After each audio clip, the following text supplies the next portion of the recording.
এই মুহূর্তে সারা দেশে একটা উৎসব, আসলে উৎসব বলাও ঠিক না।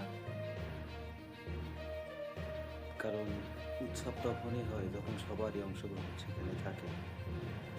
এই মুহূর্তে কিছু মানুষকে নিয়ে যে উৎসবটা হচ্ছে, এটা আসলে প্রকৃত উৎসব না। সিংহভাগ মানুষ এই উৎসবের বাহিরে। তবুও উৎসব তো। আর এই উৎসব, এই ভোট উৎসবের মাধ্যমে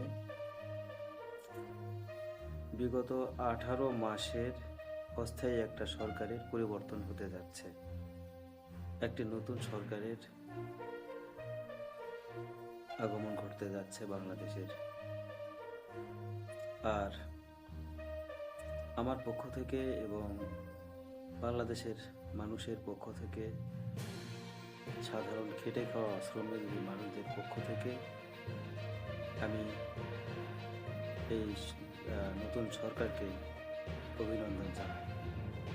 এবং নতুন সরকার এসে প্রথম যে গৃহীত পদক্ষেপগুলো হবে তা হচ্ছে দ্রব্যমূল্যের ঊর্ধ্বগতি নিয়ন্ত্রণ, আর সারা দেশে যে চাঁদাবাজি, সারা দেশে যে অস্থির পরিবেশ, যে অস্থিরতা, অর্থনৈতিক যে সমস্যা, এই সমস্যাগুলো আগে দেখবেন।